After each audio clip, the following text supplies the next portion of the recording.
Captain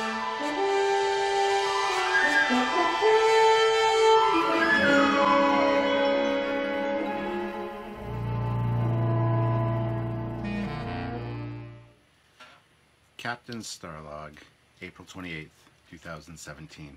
Welcome back, guys, and it is a relaxed atmosphere tonight. It's evening, and I'm going to film this Captain's Log based on your questions and comments on the thread on the Trekyards page. There's over 102 comments, so we're going to get to all those. It might be a longer video, and I apologize for that, but I love answering your questions, so let's just get right into it, okay? First one is from Anthony Gibson. Confused over when warp speed should be initiated or engaged, inside or outside of a solar system. Generally outside. There's a lot of planetary debris, asteroids, small meteors, things like that. There's a lot of junk cluttering up a solar system. So it's better and safer to go to warp outside of the solar system. Now in Star Trek The Motion Picture, they did it inside the solar system to rendezvous with Voyager. Voyager, spoilers, before it hit the solar system, to give them more time to kind of see what's going on and then stop it. So definitely outside of a solar system. Jack Elmlinger, what kind of aliens would you want to see in a Starfleet crew? What time period would they be? Well, this is like a multi-pronged question. Okay, what kind of aliens would you want to see in a Starfleet crew? For a TV show, I'd like to see an Andorian, a Cetacean, like Emrys from the animated series, a cat creature. I wouldn't mind seeing a Tellarite crew member. That'd be kind of neat. Kind of get those characters and that race fleshed out a little bit would be nice. What time period would they be in? I've said this before. I'd really like to see the Lost era, kind of between after Star Trek 6, but before TNG. That'd be a great time period, or anything post Voyager. I do love TOS. When I heard that when I heard that Discovery was going to be 10 years prior to TOS, I was a little bit excited for a little bit, and then I thought, oh, but they already did pre-TOS with Enterprise, and all the fan films are TOS. It's like beating a dead horse. Like, we get it. People like TOS. A lot of people don't have a choice but to make TOS because those are the sets that are built and things like that. So I'd like to see something new. Definitely the whole Lost era would be amazing. I love the Ambassador class ship. I love that stylish ship design and the evolution towards TNG. And also the fact that there would still be movie era ships, which are fantastic, flying around. So that would be great. What kind of ship would they serve aboard? Like I said, probably an Ambassador class would be really sick. I'd really like to see that. What's the ship's name? And are you the ship's artificial intelligence system? Sure, why not? That'd be kind of cool. Although it'd be a very dumb ship, I think, if that was the case. As for the ship's name, I don't know. It could be anything. Let's call it the Elmlinger, the USS Elmlinger. There you go, Jack. Jordan Harvey Reed says, what era does this Starfleet vessel belong to? Going from this angle alone, it's from Star Trek Legacy. And it is the Stridler class, which is a scout. You guys. Right there. Based on the picture, I would have to say that would be movie era. Looks very FASA-like, so that would definitely be movie era, would be my guess. Cameron Bishop says, do any of the events that happen now have a big impact on the events in Star Trek, both meta and story? Not quite sure what you mean, whether you're talking about like today's advancements in the field of space flight, like Elon Musk kind of stuff. Yes. Everything would lead to the Star Trek future, I would think. I'm not sure quite what you mean by the question, so I apologize, Cameron. Reno Tomalik, would you consider making interview with Professor David Perez, who is working on Space Warp Dynamics project? Yeah, absolutely. There's actually a I believe she was an astrophysicist, that came to our booth in Denver when we were at the Denver Comic-Con, and we got her business card and stuff, and she works with NASA, and we considered getting her on the show. We still have her business card and stuff. We haven't contacted her, but yeah, would love to have real-world science people come on. Neil deGrasse Tyson would be awesome. Just saying. So, yeah, I think that'd be cool to kind of learn about real space tech. Heath Lawson. There had been an official premiere date for Star Trek Discovery. No, not yet. Hoping the fall, but we're not quite sure. John Collins, would you look at doing reviews of episodes and films? Absolutely, I would. Or take suggestions for you or Samuel to watch a classic film that you haven't seen yet and then give your impressions overall. And especially on the tech. 2001, Blade Runner, etc. Well, I've seen a lot of those films. But yes, I've considered doing episode reviews with my wife Sylvia, because she's a huge Trekkie as well, and she's really big into TNG and Deep Space Nine and stuff, so she'd have a lot of good insights into that. Plus, a lot of people like our dynamic together on screen. We've done a lot of movie reviews for Star Trek. Well, a few. We haven't done a lot. People have requested quite a few. So yes, I would definitely consider doing that. Samuel and I would love to do that as well. When Discovery is released, we're going to be doing that on an episode-by-episode basis. We're going to talk about the ships, the new ships we see, and also the storylines as part of our Discovery, I guess. So yeah, that'll be something that we'll definitely be doing. As for the movies, yeah, we would love to do that as well, given time. Samuel will be coming down in June to be hanging out with me again at my place, so we can definitely do some movies and things like that. I'm sorry my chair is kind of creaky. But yeah, that would be something that would be kind of fun to do as well.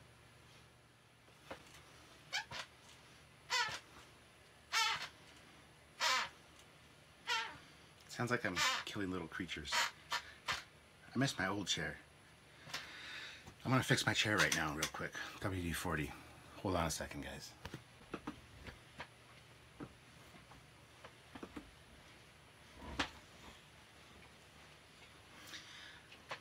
Fixed.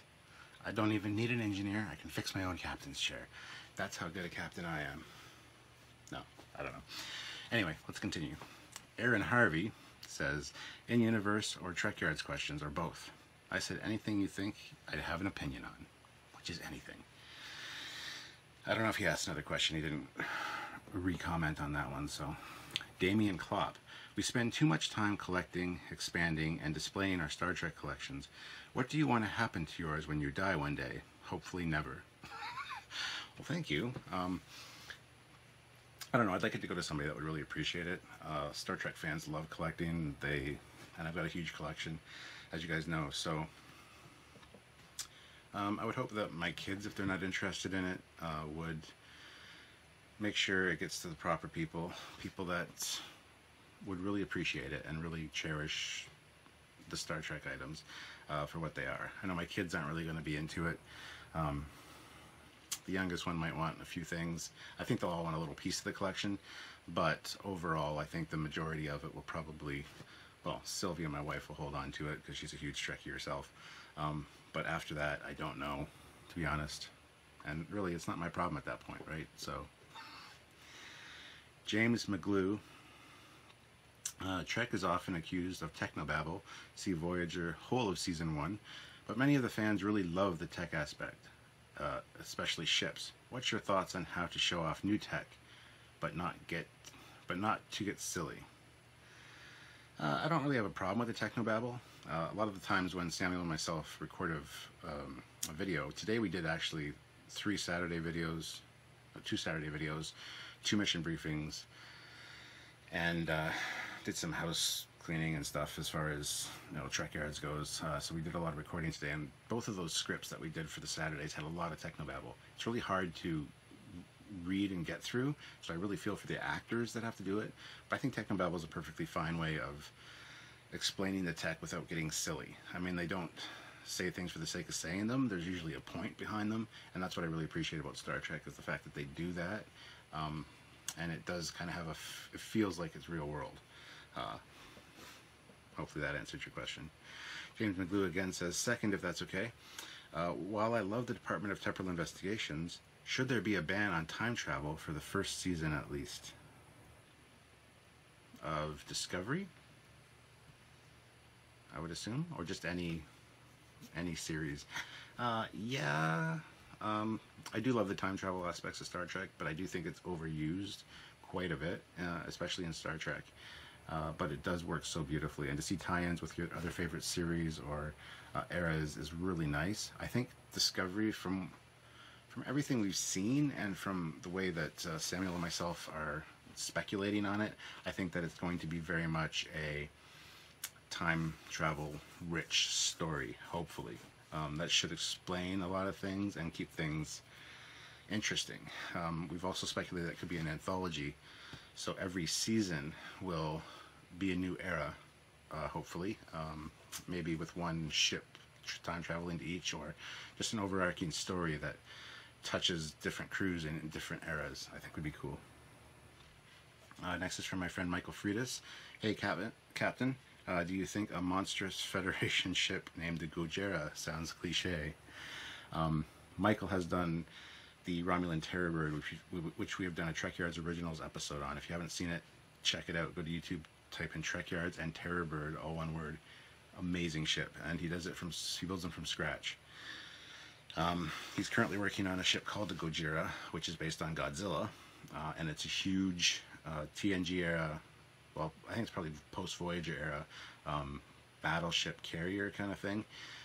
It's pretty massive. It's going to be going to Wonderfest this year with us, whether it's completed or not, hopefully. So maybe you guys can get a look at it if you're going to go to Wonderfest.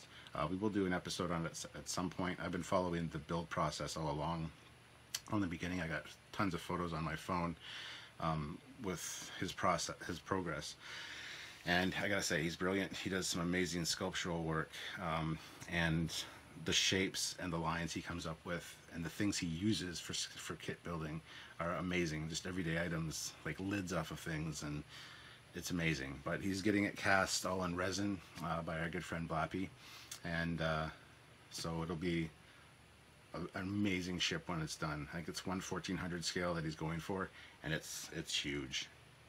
Alex Lowe says, I just saw that log today about y'all being on TV. I'm glad you're excited about that. You also brought up how you might be expanding on Fleet Yards, something I think would be neat. However, I was wondering what your thoughts would be on a Winnebago from Spaceballs the movie. While I know it's more of a comedic parody of Star Wars, I still think it would make for an awesome comedic episode, and wonder if it was something y'all had considered for an episode of Fleet Yards. Yes, absolutely. Anything sci-fi, even the parody stuff, is totally in our sights and on the to-do list eventually. It's funny you mentioned that, actually. I hadn't read these questions before now, but today we filmed a Fleet Yards mission briefing on, don't tell Samuel, because he'll probably get mad that you're getting an inside scoop, but we filmed a mission briefing for Spaceball 1. So, John Collins says, favorite crossover episode of Star Trek? Ooh, there's so many. I'd say Relics, probably. I really enjoyed Relics. Seeing the TOS bridge on the holodeck, that was pretty phenomenal. Yeah, that's the one I'm going to go with. Corridon Kendrick Miller, what size scale do you consider is optimal for a Trek ship? Is the Galaxy class too big? Is the Constitution class too small? I think the Galaxy class is the perfect size. Lots of room, lots of comfort, lots of amenities. Not too monstrously big compared to other ships from other sci-fi franchises. I've always thought the Star Trek ships are a little small. Well, not always. I never really considered the scale of them until I started doing Trekyards. But now that I've seen many other sci-fi ships, because we're doing Fleet Yards as well, Star Trek ships are very small, like 300, 400 meters, 600 meters, some of them. I mean, I'm driving down the highway in Canada, because we use metric, and it says the next exit is 300 meters, and that's like no distance at all. So I'm thinking, I'm putting it in starship terms, and it's like, wow, those are small ships. So I think the Constitution class and stuff are a little small, but at the same time, for our first steps out into the unknown, I think that's probably what we might go with if we're going to be able to get back and forth to home. Now, if we're going far away from Earth, we're not going to be able to get home. Bigger would be better. So, but no, I think the Galaxy class is the ideal shape and ship, actually. The Sovereign's nice as well, but it's not as comfortable, and it's not a everyman's ship. It's a battleship, I guess. And so yeah, that'd be my answer. Mike Young, my mother and older brother, 11 years old, loved and watched Star Trek. Mom was TNG and Deep Space Nine, while my brother was TOS and TMP. This is how I was introduced and fell in love with Star Trek. How were you introduced? How would you introduce a newcomer? My son, 4 years old, just discovered the Motion Picture Enterprise and TOS Enterprise and likes the ship, but hasn't watched any shows. He has seen me watching Enterprise, Deep Space Nine, and TNG, and we have tried watching the motion picture, but he lost interest around the hour mark. Would you have started with TMP or somewhere else? Well, multi-pronged question. How I got introduced to Star Trek was it's always been in my life. My oldest brother, Steve, who's 7 years older than me, he introduced me to it because he was a huge fan of it. So I grew up with it, with him telling me about it and watching it with him, and so it's always been a part of my life. So I was first introduced to it when I was probably an infant. As for introducing someone to the shows, I would not start with the motion picture. Ever. Ever, ever, ever. It's boring, and especially for a kid. I would go something more like, I want to say First Contact, but that might be a little scary with the Borg for someone that age. But go with something more action-packed. Maybe Star Trek 4 would be a great introduction. It's very comical, and it shows off all of the crew members doing what they do and being who they are. They got all that good parts in that. So I would definitely consider Star Trek 4, Star Trek 3, maybe even Star Trek 2 as something to introduce them to. As far as series go, again, don't do TOS, especially for newer generation that are used to more advanced special effects. I would probably go and start season 3, season 4 of Deep Space Nine, because there's, again, variety. There's families on the station. There's kids on the station, so the kid can relate to that. And it's very action-packed after Way of the Warrior when Worf comes on board. So that's what I would probably suggest for that, or TNG. TNG would be a good jumping-off point as well. Todd Mallet, can I be granted a field commission? If Wesley Crusher can be an ensign, I think I'm at least a lieutenant junior. LOL. No, in all seriousness, you really do seem like a cool dude, and I hope to catch up with you at Wonderfest this year. My question is this, if it's not too personal, how did you meet your lovely wife? She seems pretty cool chick, from what I know of her. Like my wife, and you two seem to be a perfect fit. I met my wife Sylvia through work. I was working at a call center at the time, and I was in a relationship. I wasn't super happy. Then the person I was with cheated on me and took off. This was after my divorce. This is my relationship after my divorce. And then I met Sylvia. She really wanted to get to know me. She had the hots for me, right? But I had really no interest in anything at the time because I was just emotionally drained. I just didn't care. And I knew she knew I liked Star Trek, so she tried to give me an incentive to do better on my sales, because I was originally on a technical HP technical support at this call center, and then we moved to Bell, which focused on sales. So to get my sales metrics up, she said, okay, well, I know the new Star Trek movie's coming out, and I see all your wallpapers on your computer. If you get such and such sales by the end of the day, I'll get you a ticket. And I'm like, deal. So that's how we kind of started hanging out. And for the first little bit of our relationship, I just considered us best friends. I wasn't looking for a relationship. She was. And it just blossomed from there. And yeah, I'm the happiest I've been in my life, actually. And we've been together for going on 9 years now, and super happy, super happy. So the fact that I wasn't looking for a relationship is, I think, the perfect way to find one. So that's kind of the story. There's a lot more to it, but Jesse V. Hess, or Jesse F. Hess, sorry, is Discovery going to be a hit? Possibly. It could be very, very phenomenally awesome and good. It could also suck balls from what we've heard. it could go either way. I think it'll be the same as every other Trek series. Eventually, people might hate it at first, but eventually they'll grow to like it. Like Enterprise, it's kind of an acquired taste. But I hope it's just a hit out of the park, home run right off the hop. I would really love that. Ronnie James Panko, a question for each of you. If you could alter one thing aesthetically about the canon class of ship that they had, a canon class of ship that had an Enterprise, that would be hypothetically changing the shape of the pylons on the Ambassador class engineering hull of the Excelsior, etc. If you could alter one thing aesthetically about a canon class of ship that had the Enterprise. Ooh. Well, Sammy won't be answering this, I don't think. For the TOS Enterprise, I think I would probably alter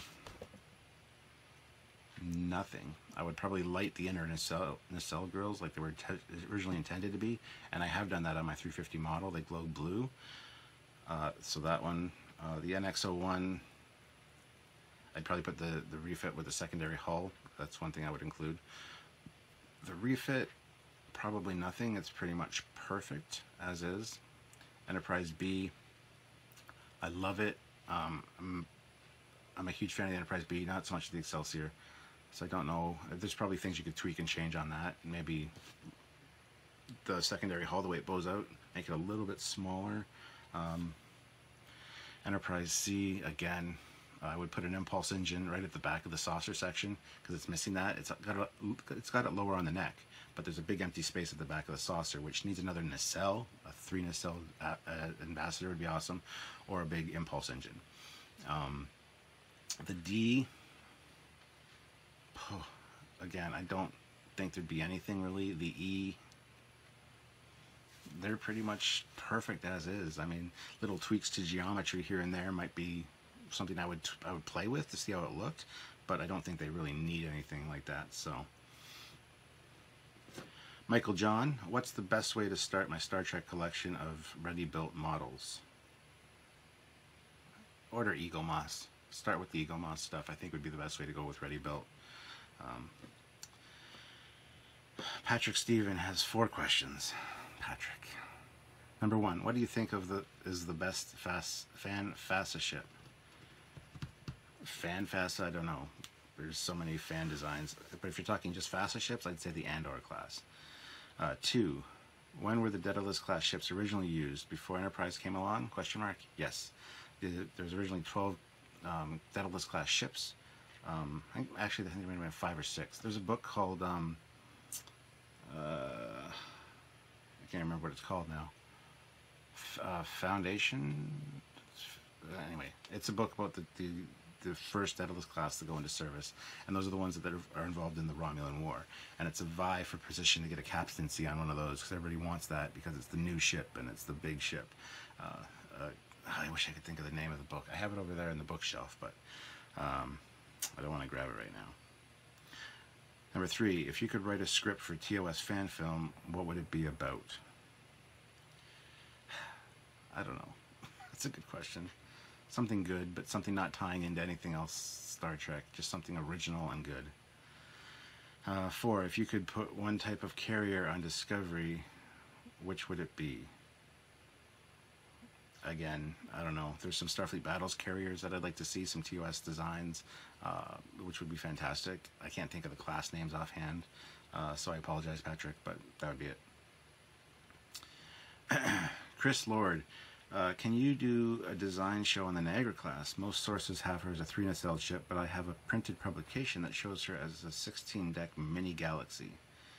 Well, yeah, we would love to do one on the Niagara class. I consider it a 3 nacelle design. We've actually referred to it a few times. I think we referred to it in our episode on Starship Design with Andrew Probert, talking about 3 nacelle design, sorry. But yeah, I see your little picture there of the little mini Galaxy, and it's kind of cool. Yeah, we definitely consider doing that. Absolutely. Jim Shavers, is there anything about Star Trek Titan yet, and will it Riker as its captain? Will Riker is the captain of the Titan. There have been many books written about the Titan with Will Riker as captain, so yes. Chris Momberger, what ship do you consider to be the ultimate Starfleet shape? Not your favorite, but the one a Starfleet engineer would look at and say, now that's the perfect Starfleet design. That would be the refit. Chris Lord, a better pick of the Niagara documentation. Thank you, Chris. Ed O'Connell, how much of the Star Trek literary universe are you familiar with? And have you even touched on the relaunch series Titan and Starfleet Corps of Engineer ebooks? Follow up your opinion on the Shatnerverse, Shatner's books resurrecting Kirk into post-generations. I haven't read any of the Titan books. I think I have 2 of the Starfleet Corps of Engineers ebook or books, novels. I haven't seen any of the ebooks.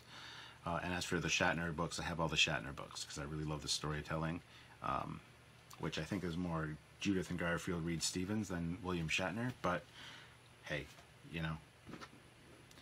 Derek Davis, been noticing a trend in the design of the newer Constitution class ships. The neck for the saucer section is thicker, while the star drive section is very, very thin, especially where the stanchions for the warp nacelles are located. Would you think that would throw off the weight distribution of the ship? Even though it's a spaceborne vehicle, wouldn't it still have that effect when drawing near a gravity source? Of the newer Constitution class ships. Oh, you mean in the JJ verse? I don't think that would. I think it would be very minimal. I don't think that would make a difference at all with the thicker neck and stuff. No, I don't. I'm going to say no. Dale Stafford, what's the fastest you've ever driven? What kind of car was it?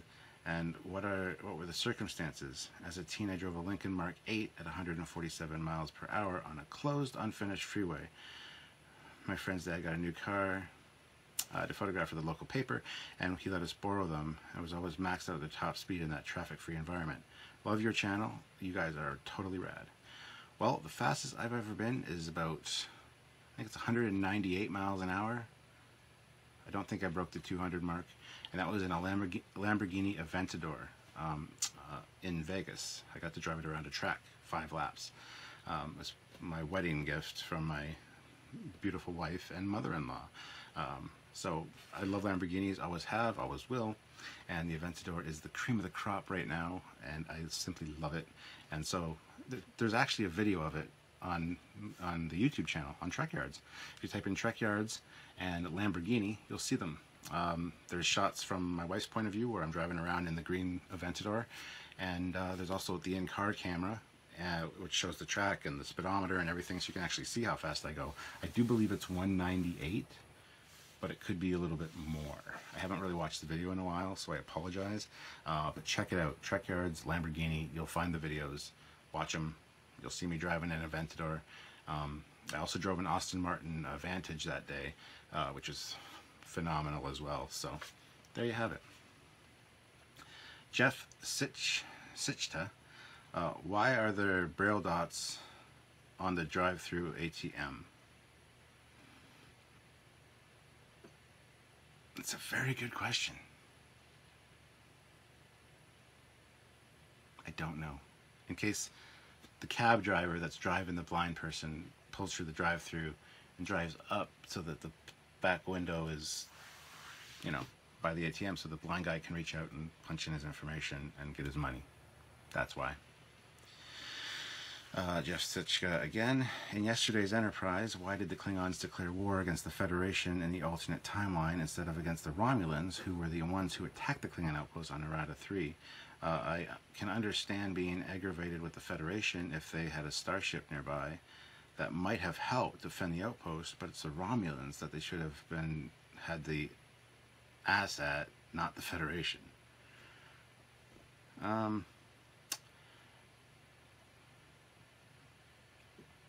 Reasons, dramatic storytelling, writing, scripted reasons. It made for an awesome Star Trek Federation story. Bill McRae Jr. says, I have a major problem with the whole war in Deep Space Nine. The Galaxy-class starship was designed to separate for a reason. Do you think it would have made more sense to use only the Star Drive battle sections on all of those Galaxy-class ships? And why or why not? Yeah, that would have been actually kind of cool. We've talked about this in our saucer separation episode, but Samuel argues that there's more power and a bigger phaser ring and stuff on the saucer. So I think in wartime, they would just simply not have families aboard the Galaxy class. So, I mean, I would like to see star drive sections going in without saucers. That would have been very cool. Or even to see one split.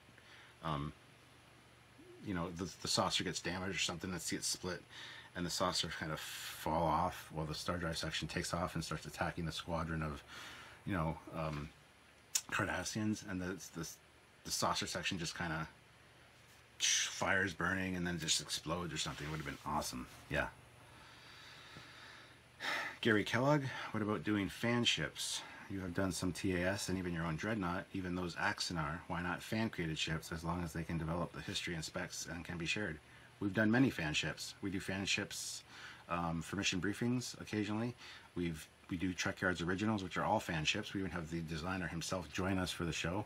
We talk to them beforehand. We flesh out more of a history, more technical aspects on the ship, and help them with design elements that they think need to be changed. We offer our opinion.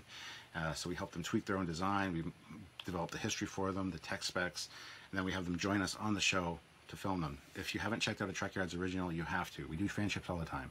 And anybody can come to us for a commission to do a fan ship, because we love sharing that kind of stuff, but it does take a lot of time and effort on our part. And usually if they have a 3D model, is better, so that Samuel can render some animations. So yes, that is something that is done. Check out Trekyards originals. Pablo Cash, mine is a tech question. What is the difference between a Klingon and Romulan cloaking device, if there is any? Which one is better? Romulans are better. The Klingon cloaking devices were originally Romulan cloaking devices that they got during the technology exchange, and then the Klingons started developing their own based on that technology.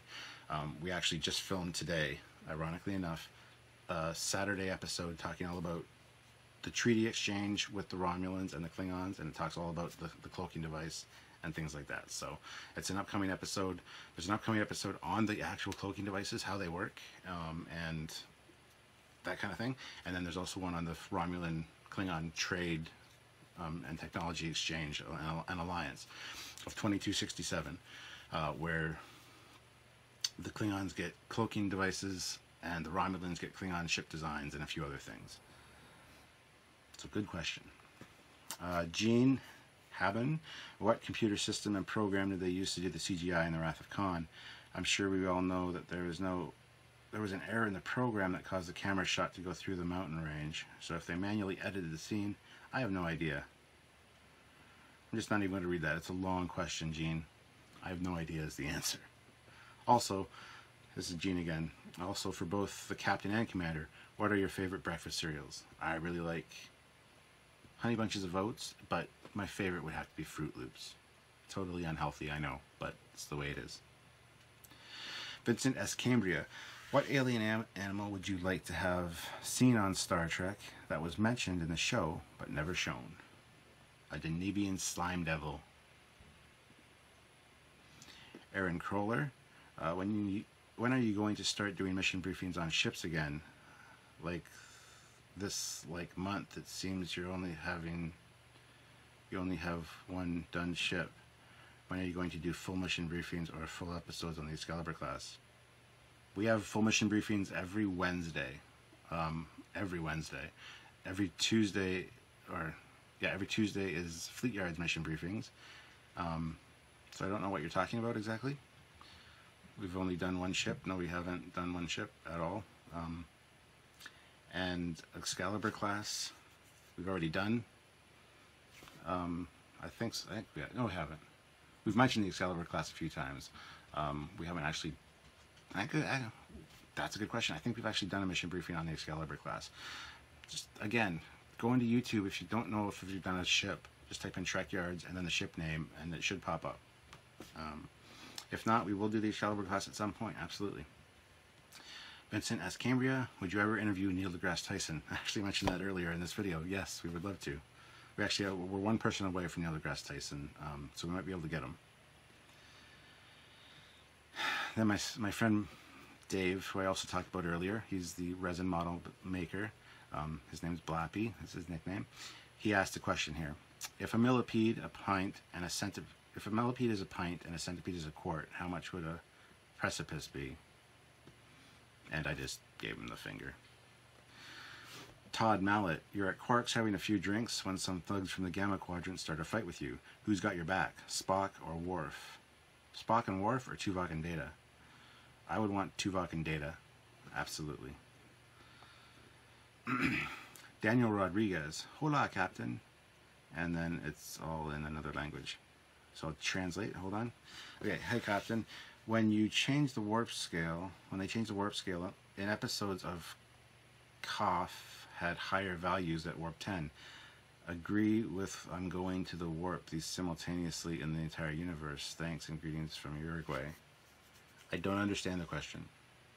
I just know that the TOS scale did go above warp 10, went up to warp like 14, 15, maybe even higher. But now with the new warp scale, they can't go above warp 10. They can go in increments, 9.9999987, and so on and so forth, but they can never get to warp 10. Dean Lewis, Captain, do you know anything about the Hopper from Deep Space Nine? It was some kind of ground assault ship and maybe a troop transport, but I don't think we ever saw one. I don't think so. Jeremy R. Geerdes, was the destruction of the Kelvin really the point of departure in the Kelvin timeline, or did it veer off at some point during the temporal Cold War of Enterprise? Yeah, it definitely was not the Narada coming through. That was not, the Kelvin incident was not what changed that universe. It was changed before that, because the Kelvin is way big, way too big for, we've talked about this many times before. I think it happened prior to that. Probably, there's even speculation that in First Contact, when they go back to stop the Borg, and then they destroy the Borg sphere and the parts that landed on the planet, that altered the timeline somewhat, and that's why Enterprise and then JJ verse and stuff kind of deviate from there, and it's not prime timeline. So yeah, it was definitely not the Kelvin incident. Chris Rask, how does Star Trek get sound in space? Inquiring minds want to know. I've always thought of sounds in space where you hear like the ship go by. That's the sound that you would hear if you had your ear pressed against the hull. It's the sound of the engines reverberating through the hull. Same with the Millennium Falcon and things from Star Wars. When you hear the TIE Fighter, when you hear the that scream, that's just the sound that the ion engines make. And if you're in the proper place, you can hear that. Maybe if you're in the ship, you can hear that. It doesn't mean it's traveling through space. It's traveling through the hull and reverberating and creating shock waves of air inside the ship. Brian Gross, this is more of a Fleet Yards question, but do you think there might be the possibility we get a TARDIS episode soon? LOL, hint. We'll get a TARDIS episode. How soon it is, I don't know. Brian Gross again. Now the Trekyards question. Suppose you are able to go back in time and be the one given the responsibility to choose what the updated Connie was going to look like for Star Trek 2009. How would you have approached the design of the JJ Prize? Gabe Cornaire's Enterprise, I would make it look exactly like that because it's beautiful. And I would keep the color scheme the same as the TOS one. Even the Ryan Church one, the JJ Prize that we do see, not bad, but I would stretch those engines out to the proper distance when you look at it from the top so they're not so close. Shrink them down a little bit, and again, keep the same color palette. Red banners on the side of the nacelles, red Bizarre collectors. That would be pretty much good enough for me, because the JJ Prize looks awesome from the side. Every other angle, just ugh. Peter Quinn asks, what is the airspeed velocity of an unladen swallow? I don't have my slide rule and calculator, so I can't tell you. I'm sorry. Jeff O'Byrne, after TOS came the motion picture. When was the old girl laid up to cause the refit, and for how long? Well, Kirk was head of Starfleet operations for 2.5 years, I believe, and the Enterprise was in dry dock, completely getting rebuilt for 18 months, if that answers your question. So they got back, Kirk got promoted, and then a couple months later the Enterprise went in for its refit, and 18 months later, Star Trek the Motion Picture. Daryl Cruz, I like being on the bridge of a starship, as we all do. Julian Brosseau, Why don't we see more creative use of transporter replicator technology? Example, need a blade of armor? Replicate it right on the hull. Need extra phaser beam emitters? There you go. Do you think that is possible in universe, and what do you think would be needed to do so? My idea would be to run transporter replicators through the warp drive like the phasers. Also, what do you think about all the pipes in the JJ Enterprise and Bazaar and the Bazaars collect hydrogen and convert it to water for safe storage because the explosive properties of compressed hydrogen? Interesting. Yeah, I think the replicators could have been used more. I know that Voyager really used them because every time you saw the ship, it looked brand new, which was not going to be their intention. They wanted the ship to be damaged, more damaged as the series went on. But they filmed all the beauty passes, and they had all the stock shots of the ship, CGI ones, and they didn't want to have to make new ones for every episode. So unfortunately, the ship looked brand new. So Voyager did do that. They created new components and created new systems and things like that. I do like your thought, though, of putting a blade of armor on the hull. And actually, Janeway's shuttle in Voyager does use, I don't know if they use replicator technology or holographic technology. I've heard both. And then the Voyager gets that, of course, too, in the final episode, Endgame, where it's got the armor plating. It's the same kind of thing, so. Dale Stafford, you have such a ginormous collection. How do you keep the kids out of it, especially when they're young and don't realize that they're not toys to be played with? Lock them out of that part of the house? Kids are usually very good at getting into things that they're not supposed to. No, I parented, and they just never touched it. They knew not to touch anything that was mine. I don't know, to be honest. I just had really good kids, I guess. All of them. All three of them were really, really good when they were young, and they never touched my collection. So, I don't know. Parenting. Peter Quinn, have you a list of your favorite episodes and films?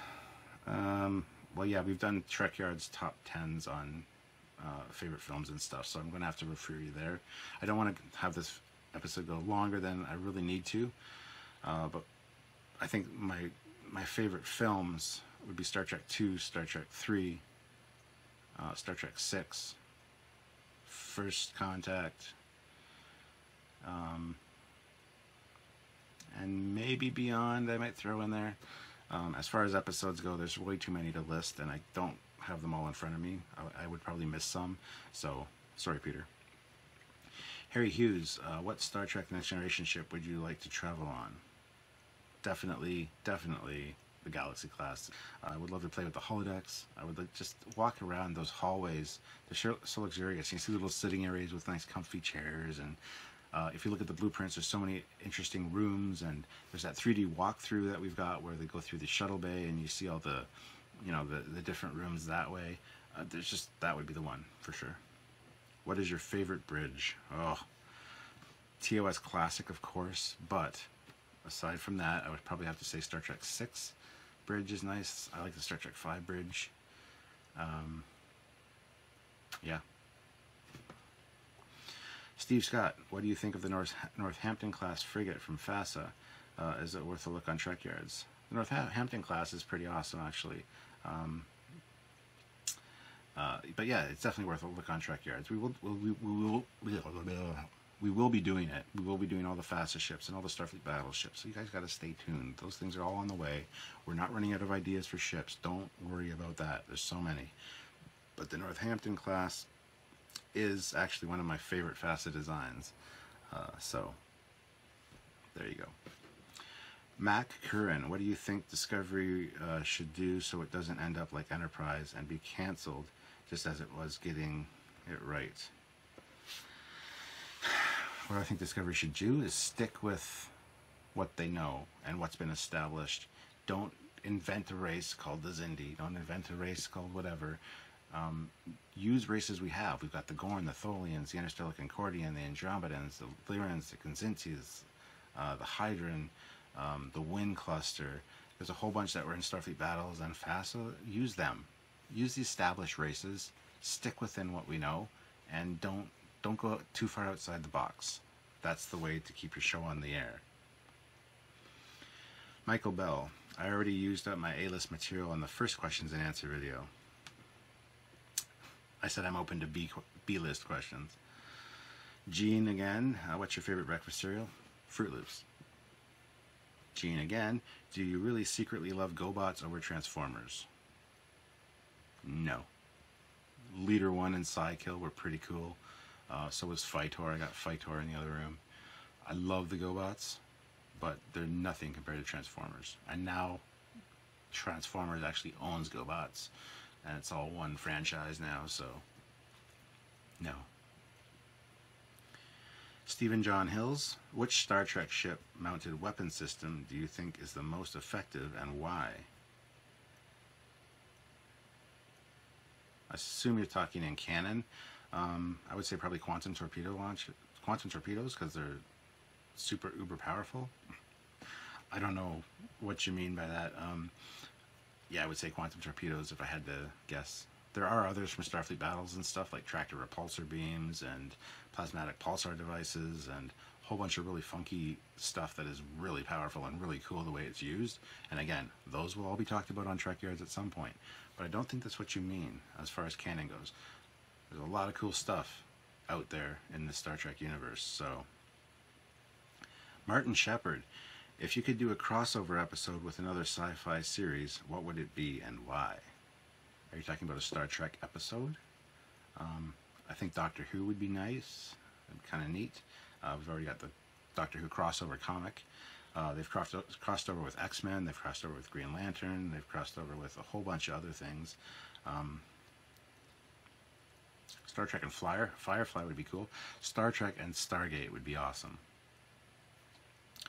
Todd Mallet, I've seen some theories around what maybe the look and feel of Enterprise might be different because of events that took place during First Contact, as I talked about earlier.